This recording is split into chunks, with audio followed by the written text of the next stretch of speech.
Même sans faire la moindre activité, vous pouvez quand même manifester ce que vous voulez si vous organisez ces 4 dimensions dans une seule direction et que vous les maintenez dans cette direction pendant un certain temps.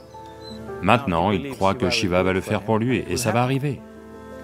Donc est-ce que Shiva va venir construire votre maison? Non, je veux que vous compreniez que Dieu ne va pas lever le petit doigt pour vous.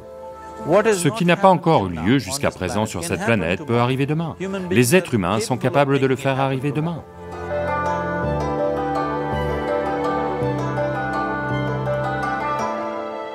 Tout ce que nous, en tant qu'êtres humains, avons créé sur cette planète a essentiellement d'abord été créé dans notre mental. Tout ce que vous voyez, qui est le travail de l'homme sur cette planète, c'est d'abord exprimé dans le mental, puis ça s'est manifesté dans le monde extérieur.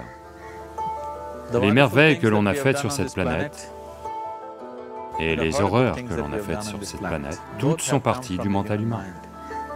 Donc si l'on se soucie de ce que nous créons dans ce monde, il est extrêmement important que tout d'abord, nous apprenions à créer les bonnes choses dans notre mental. Comment maintenir notre mental?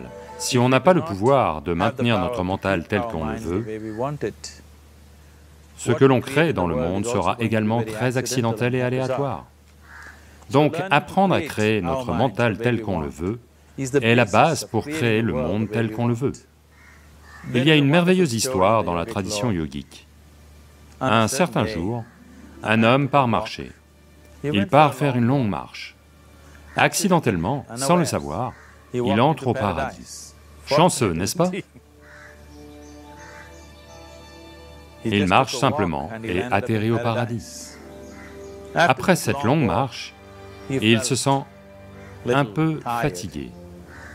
Alors il se dit, « Oh, je suis fatigué, j'aimerais pouvoir me reposer quelque part. » Il regarde autour, là, il y a un bel arbre, sous lequel il y a une herbe très tendre. Donc, c'est attrayant, il va y poser la tête et s'endort. Au bout de quelques heures, il se réveille, bien reposé, et se dit, « Oh, je suis bien reposé, mais j'ai faim, j'aimerais avoir quelque chose à manger. » Et il pense à toutes les belles choses qu'il a toujours voulu manger dans sa vie. Et instantanément, toutes ces choses apparaissent devant lui. Vous devez comprendre que là-bas, le service est comme ça. Les gens qui ont faim ne posent pas de questions. La nourriture arrive et ils mangent. Une fois l'estomac plein, ils pensent, « Oh, j'ai le ventre plein, j'aimerais avoir quelque chose à boire. » Toutes les bonnes choses qu'il a toujours voulu boire, il y pense et tout apparaissent juste devant lui. Les gens qui boivent ne posent pas non plus de questions, donc ils boivent. Maintenant, avec un peu d'alcool en lui, vous savez, Charles Darwin vous a dit, « Vous étiez tous des singes, votre queue est tombée. » Pas moi. Charles Darwin vous a dit que vous étiez tous des singes, et que votre queue est tombée, et que vous êtes devenus humains. Oui, la queue est à coup sûr tombée. Mais le singe, en yoga, on qualifie toujours un mental non établi de markata, ce qui veut dire un singe. La raison pour laquelle on qualifie le mental de singe, c'est que... Quelles sont les qualités d'un singe? L'un des aspects du singe, c'est son mouvement inutile. Et un autre aspect du singe, c'est que, si je dis, vous singez quelqu'un, qu'est-ce que ça veut dire? Imitation. Singe et imitation sont devenus synonymes. Donc, ces deux qualités essentielles d'un singe sont tout à fait les qualités d'un mental non établi. Les mouvements inutiles, vous n'avez pas besoin de les apprendre du singe, vous pouvez les apprendre au singe. Et imiter est le travail à temps plein du mental. Donc, lorsque ces deux qualités sont actives, un mental est qualifié de singe. Donc ce singe est devenu actif en lui. Il regarde juste autour de lui et se dit, que diable se passe-t-il ici? Je demande à manger, de la nourriture arrive, je demande à boire, des boissons arrivent, et il doit y avoir des fantômes par ici. et des fantômes arrivent. Oh, les fantômes sont arrivés, ils vont m'encercler et me torturer, pense-t-il. Immédiatement, les fantômes l'encerclent et commencent à le torturer. Puis il se met à crier de douleur et dit, « Oh, ils vont me tuer !» Et il meurt. Il venait juste de dire qu'il était un être chanceux. Le problème, c'est qu'il était assis sous un kalpavriksha, un arbre à souhait. Il demande de la nourriture arrive, il demande à boire, des boissons arrivent, il demande des fantômes arrivent, il demande la torture arrive, il demande la mort a lieu. Maintenant, ne vous mettez pas à chercher ces kalpavrikshas dans la forêt. Vous pouvez à peine trouver un arbre ces jours-ci. Un mental bien établi, un mental qui est dans un état de samyukti est appelé un kalpavriksha. Si vous organisez votre mental à un certain point, cela organise à son tour l'ensemble du système. Votre corps, vos émotions, vos énergies, tout s'organise dans cette direction. Une fois que toutes ces 4 dimensions en vous, votre corps physique, votre mental, vos émotions et les énergies fondamentales de la vie sont organisées dans une seule direction. Une fois que vous êtes comme ça, tout ce que vous souhaitez a lieu, sans même lever le petit doigt, on va dire. Ça aiderait d'assister la chose par de l'activité, mais même sans faire la moindre activité, vous pouvez tout de même manifester ce que vous voulez, si vous organisez ces 4 dimensions dans une direction et les maintenez dans cette direction un certain temps. En ce moment, le problème avec votre mental, c'est que, à tout moment, il change de direction. C'est comme si vous voulez aller quelque part, et tous les 2 pas, vous changez de direction. Il est très peu probable que vous arriviez à destination, à moins que ça n'arrive par chance. Donc, en organisant notre mental et, par conséquent, l'ensemble du système, et ces 4 dimensions de base de ce que vous êtes en ce moment dans une seule direction, si vous faites ça, vous êtes vous-même un kalpavriksha. Tout ce que vous souhaitez va avoir lieu. Mais en ce moment, si vous regardez vos vies, tout ce que vous avez souhaité jusqu'à présent, si ça arrive, vous êtes fini. Toutes les choses et tous ceux que vous avez désirés, si tout ça atterrit dans votre maison aujourd'hui, pourriez-vous vivre avec ça?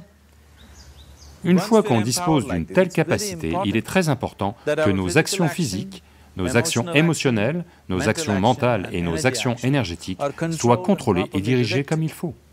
Si ce n'est pas le cas, nous devenons destructeurs, autodestructeurs. En ce moment, c'est notre problème.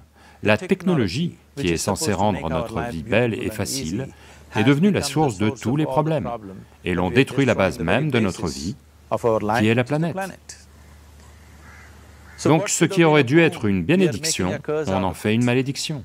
Ce qui nous a apporté des niveaux incroyables de confort et de commodité au cours des 100 dernières années est aussi devenu une menace pour notre vie, simplement parce que nous ne sommes pas dans une action consciente, nous sommes dans un état d'action compulsif. Donc organiser notre mental correspond essentiellement à passer d'un état d'activité compulsif à un état d'activité conscient. Vous avez peut-être entendu parler de gens qui demandent quelque chose et pour qui ça se réalise au-delà de toute attente. En général, cela arrive à des gens qui sont dans la foi. Maintenant, disons que vous voulez construire une maison. Si vous commencez à penser, « Oh, je veux construire une maison, pour construire une maison, j'ai besoin de 50 000, mais je n'ai que 50 roupies dans ma poche. Pas possible, pas possible, pas possible. » Dès l'instant où vous dites « pas possible », vous dites également « je n'en veux pas ». Donc à un niveau, vous créez le désir de vouloir quelque chose, à un autre niveau, vous dites « je ne le veux pas ». Donc dans ce conflit, ça pourra ne pas avoir lieu. Quelqu'un qui a une certaine foi, en un dieu ou en un temple ou autre, qui est simple d'esprit, la foi ne fonctionne que pour ceux qui sont simples d'esprit. Les gens qui pensent, les gens qui réfléchissent trop, pour eux ça ne marche jamais. Une personne enfantine qui a une foi simple, en son dieu ou en son temple ou autre, il va au temple et dit « Shiva, je veux une maison, je ne sais pas comment, tu dois le faire pour moi. » Maintenant, dans son mental, il n'y a pas de pensée négative. Cela va-t-il se produire? Cela ne va pas se produire? Est-ce possible? Est-ce impossible? Ces choses sont complètement supprimées par le simple acte de foi. Maintenant, il croit que Shiva va le faire pour lui et ça va arriver. Donc est-ce que Shiva va venir construire votre maison? Non, je veux que vous compreniez que Dieu ne lèvera pas le petit doigt pour vous. Ce que vous appelez Dieu est la source de la création. En tant que créateur, il a fait un travail phénoménal, il n'y a aucun doute là-dessus. Pouvez-vous penser à une meilleure création que celle-ci? Est-ce que quiconque a l'imagination pour penser quelque chose de mieux que ce qui est là tout de suite? Donc en tant que créateur, il a merveilleusement bien fait son travail. Mais si vous voulez que la vie ait lieu comme vous la souhaitez, parce que là maintenant, le cœur même de votre bonheur et de votre bien-être est ceci, s'il se trouve que vous êtes malheureux, la seule et unique raison pour laquelle vous êtes malheureux est que la vie n'a pas lieu de la façon dont vous pensez qu'elle devrait avoir lieu. C'est tout. Donc si la vie n'a pas lieu comme vous pensez qu'elle devrait avoir lieu, vous êtes malheureux. Si la vie a lieu comme vous pensez qu'elle devrait avoir lieu, vous êtes heureux. C'est aussi simple que ça. Donc pour que la vie ait lieu de la façon dont vous pensez qu'elle devrait avoir lieu, en premier lieu, la façon dont vous pensez, avec quel niveau de concentration vous pensez, le degré de stabilité de votre pensée et le degré de réverbération du processus de pensée vont déterminer si votre pensée va devenir réalité ou s'il s'agit simplement d'une pensée vide, ou si vous ne créez aucun obstacle à votre pensée en créant un processus de pensée négatif. Ce possible, telle chose est-elle possible ou pas possible, détruit l'humanité. Ce qui est possible et pas possible n'est pas votre affaire, c'est l'affaire de la nature. Votre affaire est juste de vous efforcer d'atteindre ce que vous voulez. Là maintenant, vous êtes assis ici. Si je vous pose deux questions simples, je veux que vous regardiez simplement ceci et y répondiez. Là maintenant, de là où vous êtes assis, pouvez-vous simplement vous envoler? Vous allez dire non. Là maintenant, de là où vous êtes assis, pouvez-vous vous lever et marcher? Vous allez dire oui. Sur quoi cela repose-t-il? Pourquoi dites-vous non au vol et oui à la marche? Du fait de votre expérience passée de la vie. Bien des fois, vous vous êtes levé et avez marché, vous ne vous êtes jamais envolé. Ou en d'autres termes, vous vous basez sur l'expérience passée de la vie pour décider si quelque chose est possible ou non. Ou en d'autres termes, vous avez décidé que ce qui n'a pas eu lieu jusqu'à présent ne peut pas avoir lieu dans votre vie à l'avenir. C'est une honte pour l'humanité et l'esprit humain. Ce qui n'a pas encore eu lieu jusqu'à présent sur cette planète peut arriver demain. Les êtres humains sont capables de faire en sorte que ça arrive demain. Donc ce qui est possible et ce qui n'est pas possible n'est pas votre affaire. C'est l'affaire de la nature va décider de ça. Vous regardez juste ce que c'est que vous voulez vraiment et faites des efforts en ce sens. Et si votre pensée est créée de manière puissante, sans aucune négativité, sans aucune pensée négative faisant baisser l'intensité du processus de pensée, la première chose et la plus importante est que vous devez être clair, qu'est-ce que c'est que vous voulez vraiment? Si vous ne savez pas ce que vous voulez, la question de le créer ne se pose pas. Si vous regardez ce que vous voulez vraiment, ce que tout être humain veut, c'est... il veut vivre joyeusement, il veut vivre paisiblement. En ce qui concerne ses relations, il veut qu'elles soient aimantes et affectueuses. Ou en d'autres termes, tout ce que tout être humain recherche, c'est de l'agréable en lui-même, de l'agréable autour de lui. Cet état agréable, s'il a lieu au niveau de notre corps, on appelle ça la santé et le plaisir. S'il a lieu au niveau de notre mental, on appelle ça la paix et la joie. S'il a lieu au niveau de nos émotions, on appelle ça l'amour et la compassion. S'il a lieu au niveau de notre énergie, on appelle ça la félicité et l'extase. C'est tout ce qu'un être humain recherche. Qu'il aille au bureau pour travailler, il veut gagner de l'argent, bâtir une carrière, fonder une famille, il va s'asseoir au bar, au temple, il cherche toujours la même chose, de l'agréable en lui, de l'agréable alentour. Si c'est cela que l'on veut créer, je pense qu'il est temps d'aborder la chose directement et de nous engager à le créer. Donc vous voulez faire de vous-même un être humain paisible, un être humain joyeux, un être humain aimant et un être humain agréable à tous les niveaux, et voulez-vous aussi un monde comme ça? Un monde de paix, un monde d'amour, un monde de joie? Non, non, je veux de la verdure, je veux de la nourriture. Quand on dit un monde joyeux, ça veut dire que tout ce que vous voulez s'est produit. Donc c'est tout ce que vous recherchez. Donc tout ce que vous avez à faire est de vous engager à le créer, à créer un monde de paix, de joie et d'amour, à la fois pour vous et tous ceux qui vous entourent. Si tous les jours le matin vous commencez votre journée avec cette simple pensée dans votre mental, aujourd'hui, où que j'aille, je vais créer un monde de paix, d'amour et de joie. Si vous chutez 100 fois dans la journée, quelle importance? Pour une personne engagée, l'échec n'existe pas. Si vous tombez 100 fois, 100 leçons à en tirer. Si vous vous engagez comme ça, à créer ce qui vous tient vraiment à cœur, maintenant votre mental s'organise. Une fois que votre mental s'organise, la façon dont vous pensez est la façon dont vous vous sentez, vos émotions vont s'organiser. Une fois que vos pensées, vos émotions sont organisées, vos énergies vont s'organiser dans le même sens. Une fois que vos pensées, émotions et énergies sont organisées, votre corps lui-même va s'organiser. Une fois que ces quatre sont toutes organisées dans une seule direction, votre capacité à créer et à manifester ce que vous voulez est phénoménale. Vous êtes le créateur à bien des égards. Ce qui est la source de la création fonctionne en vous à chaque instant de votre vie. C'est juste que, avez-vous gardé accès à cette dimension ou non?